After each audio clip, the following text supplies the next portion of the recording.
Patellofemoral pain is also known as anterior knee pain, chondromalacia, or patella tracking problems. So if you're any of those, that all kind of falls under that umbrella. And it's probably the most common cause of knee pain across the board, and also in runners. And it's a little bit poorly understood what causes the pain, but in my experience, and seeing a bunch of people that have this problem, it seems that the kneecap becomes sensitive. So like when your knee's straight, there's no real load on the patella. So it's part of your, what we call our extensor mechanism, the quadriceps muscles attached to the quad tendon through the kneecap attached to the leg bone. So those are really the biggest muscles in your body. And as soon as we bend our knee a little bit, it gets locked in the trochlear groove. It's just a groove on the end of your thigh bone. So even with simple activities, kneecap sees a lot of stress.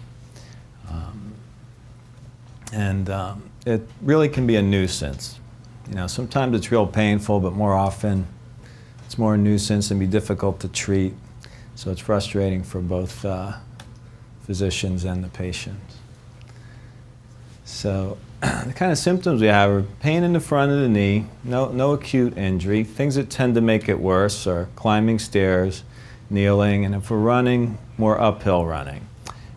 So with all these overuse injuries, basically it's overuse. Too much, too far, too soon for a person's level of conditioning. So someone who runs, 80 miles a week, they built up to that and they tolerate it. It's when we change our mileage, change the terrain that we're running on. People like to put their treadmills on an incline, puts more stress on the knee. It's like uphill running. And then we see a lot of anterior knee pain. The other thing sometimes we call is, people refer to movie theater knee. Whenever you sit for a prolonged time with your knee bent, if you have these symptoms, you often have pain there. And then when you get up, your first couple steps are startup pain. First few steps tend to be painful. So what I really look for when people come in is tenderness behind the kneecap. And they often describe their pain as being behind the kneecap, and it can be in the inside part or the outside part of the kneecap. Generally, there's no swelling associated with most of these overuse injuries. If you have fluid in the knee or water on the knee swells, it's usually something to be more concerned about.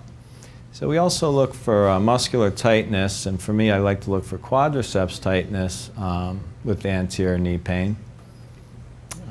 Because that often, if we address that, that can often correct problems. So I put this picture in because you don't always think about it, but these major muscles, they all go across the knee joint. So the quadriceps muscles through the kneecap go across the knee joint. The hamstring muscles also go across the knee joint attached to the leg bone. And even your gastroc, the calf muscle, goes across the knee joint. The deeper muscle, the soleus, doesn't. And I'll just point out something quick I think is important to me. When we stretch our calf muscles, that runner stretch, I like to do with the leg straight to stretch the gastroc, and then with the knee bent to stretch the soleus, because the one goes across the knee and the other one doesn't. So when we take x-rays of people with patellofemoral pain, they're usually normal unless there's some associated arthritic changes. And with most of these overuse injuries, we talk about activity modification. That's the, doc, if it hurts, what should I do? Well, don't do that. It hurts when I do this, don't do it.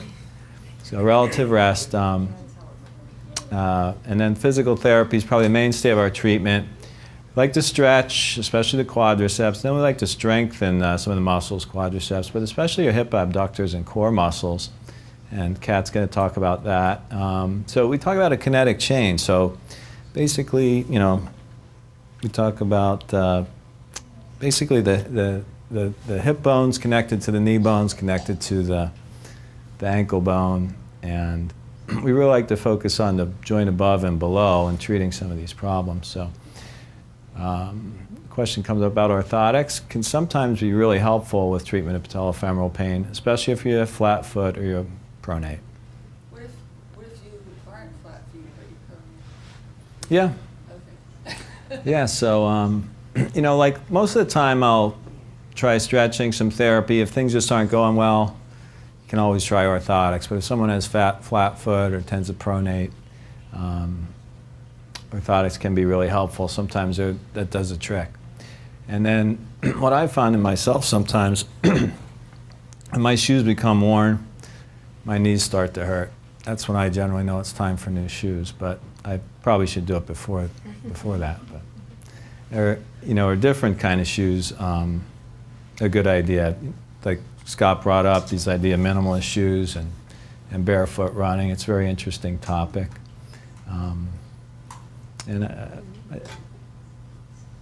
Different shoes might be a good idea as well. So the next thing we'll talk about is iliotibial band friction syndrome. So iliotibial band is a thick band of tissue, goes from your pelvic bone down to your knee and across the knee and attaches to Gertie's tubercle, which is a little bump on the outside of the top of the leg bone. And it's classically described as repetitive friction over the lateral epicondyle. And that's basically this little bump on the end of your thigh bone located right where that red spot is. And that's where you generally have pain with it.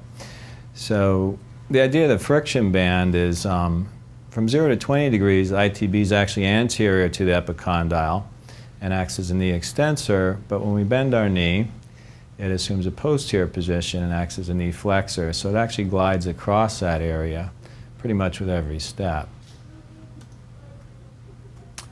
So when we have iliotibial band symptoms, pains in that lateral aspect of the knee, no acute injury, and it's worse with activities, but this tends to be worse with downhill running, and people talk about issues with the road camber. So the roads have to drain, so they all have a kind of a peak in the middle, and the water runs off the side. So when we run on the side of the road, which typically we do running into traffic, we always run on the left side of the road. It makes our right leg a functional leg length discrepancy, making our right leg a little shorter, our left leg a little longer. On examination, basically very tender, right at the lateral femoral epicondyle, and we check for tightness of the iliotibial band. Some question whether that really contributes to problems, but with therapy, you definitely like to stretch it, and the question is, how do you stretch it? It's a little bit difficult, and I think therapists sometimes get frustrated by that, and some of them are questioning, should we really worry about it? Normal x-rays, and if you do get an MRI, you usually see some fluid signal out in the lateral aspect of the knee where we have the pain. So again, we're talking about activity modifications, relative rest. Like to use ice a lot with ITB issues and those non-steroidals like ibuprofen. Somebody asked about meloxicam. I think all those medications are relatively similar, whether they're over-the-counter or prescription. Some work better for others. One might work good for one person, another better for another person. There's dosing issues with the meloxicams once a day, ibuprofen 3 times. So again, with the therapy, we like to work on the core and hip abductors. Should we do ITB stretching? Might as well. And then the soft tissue mobilization with the rollers or more of a Graston technique. We like orthotics too because flat feet and overpronators tend to put our whole kinetic chain a little bit more stress on it. And then cortisone injections actually tend to work pretty well for ITB problems. And if someone comes in with ITB problems, I'm okay offering them a cortisone injection the first time. If they want to try some therapy first, that's great. But some people like more of a quick fix, so we tend to offer them that. And then surgery is very rarely indicated, and different methods are used. Most series report good results. But they're all small. It just there's not a lot of surgery being done for ITB problems. But it either involves excision of the bursa or inflammatory tissue in that lateral aspect of the knee, what we call a Z lengthening of the IT band, where you cut like a Z into it and you put the middle part together and make it longer. And then another tendinitis, bursitis kind of problems, Pes Bursitis, and this is pain just below the knee, on the inside part of the knee. The anatomy of the Pes tendons is somewhat interesting. So Pes Bursitis actually means goose foot. And there's 3 muscles. They're all innervated by different nerves. The sartorius, which is the longest muscle in the body, forms a wide fascial attachment. And then the 2 other tendons, which are more normal tendinous attachments, are the gracilis, which is a hip adductor, and the semitendinosus, which is a hamstring tendon. So basically, it's any kind of itis is inflammation. So inflammation of the tendons or bursa that underlies those tendons and allows them to glide over the bone there. So again, relative rest, like the ice and NSAIDs, stretching, ionophoresis that Dr. Sauer talked about, which is a topical steroid treatment, tends to work pretty well for that. And it tends to respond well to cortisone injections, and that's another area where we don't have an issue injecting with cortisone, whereas like Dr. Sauer said, the Achilles, no injections there. Patella tendon, no injections there, because it's associated with tendon ruptures. And those ruptures are catastrophic ruptures. The whole thing pops, and patella tendon, you're definitely talking about surgery. Achilles, probable surgery too. So really stay away from injecting some areas, but like these Pes tendons, we tend to use for tendon grafts for other surgeries. We don't think they're super important, even if they would rupture. So I just want to talk a little bit about knee arthritis, and basically knee arthritis, wear and tear, thinning of the articular cartilage or the joint surface. So this is a pretty normal looking knee. Here's arthroscopic pictures. And this guy is developing some wear of the cartilage, and here is bare bone. When the bone's actually a different color than the cartilage, kind of a yellowish color as opposed to this nice white color. But that's a little cartilage rim there, and that bone is completely exposed. So it can affect inside, outside, or front of the knee, or you can have it in all three compartments. It tends to be an insidious or slow onset associated with more achiness, stiffness. And that's where we talk about the water on the knee. Often we'll see that with arthritis. It's worse with activity. So on x-rays, this is a pretty normal looking x-ray, and then this we see the joint space narrowing. Sometimes we see big bone spurs, we call them osteophytes. Although there's a lot of narrowing on this one, there's a little bone spur there probably, but not real dramatic.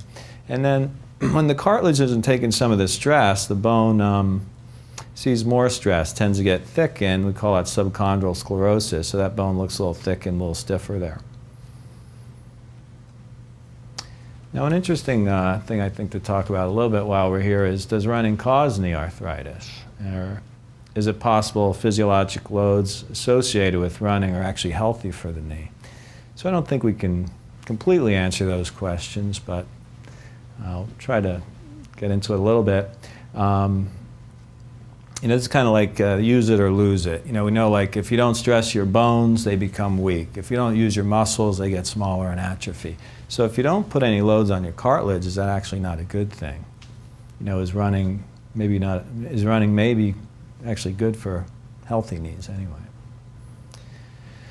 So what factors are strongly associated with arthritis, especially knee arthritis? Well, increased bone mass, BMI, body mass index, right? So people that are big for their height and obesity, prior knee injuries and heavy manual labor are strongly associated with arthritis. So when people look at studies of running and arthritis, it doesn't seem to be particularly good for gerbils that run on treadmills. They tend to develop arthritis if they run a lot. The good news, though, is that the majority of studies, like observational or what we call epidemiologic studies on humans, don't show an increased risk of arthritis. Well, what is running associated with? Well, it's associated with less physical disability, increased bone density, lower body weights, and less frequent need for medical care. So older runners tend to be healthier than their non-running counterparts. And I think another good question is, should you run if you have arthritic knees? So although we think at least low or moderate volume running is not detrimental to knees, what if your knees aren't so good? Well, I don't know if we have any evidence that really shows it's bad for knees that aren't so good, but a normal synovial joint like a knee has a coefficient of friction 7 times less than ice on ice. So when we start to develop some of those cartilage changes and wear, that coefficient coefficient of friction is adversely affected. So I tend to worry a bit about arthritic knees and putting a lot of stress on them. But that being said, it often leads to people stopping running, and often because it's painful and it's no longer enjoyable. So when your knees become fairly arthritic, we say it's self-limiting.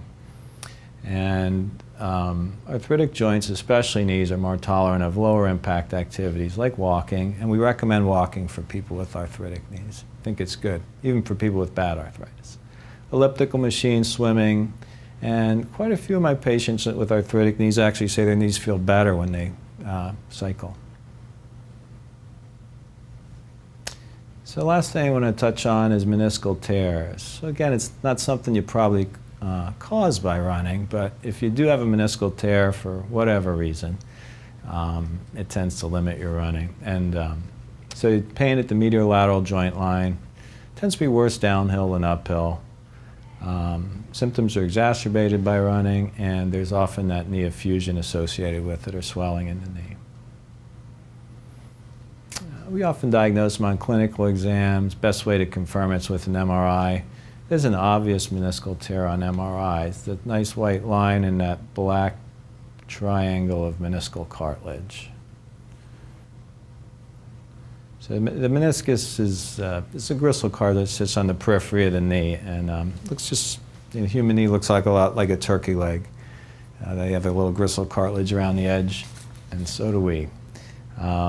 And they make the joint more conforming, help distribute loads in the knee. You can see how this medial femoral condyle here is nice and round. The tibia is pretty flat, and that meniscus really takes up that space nice and makes that knee joint a lot more conforming. So how do we treat them? Well, you can ignore it. It's benign neglect, another way of saying that. Cortisone and physical therapy is an option. And then, if you're having swelling and pain and you're real active on it, like most runners are, we often treat it with arthroscopy. Most of the time, we're just going to trim out the damaged part of the meniscus.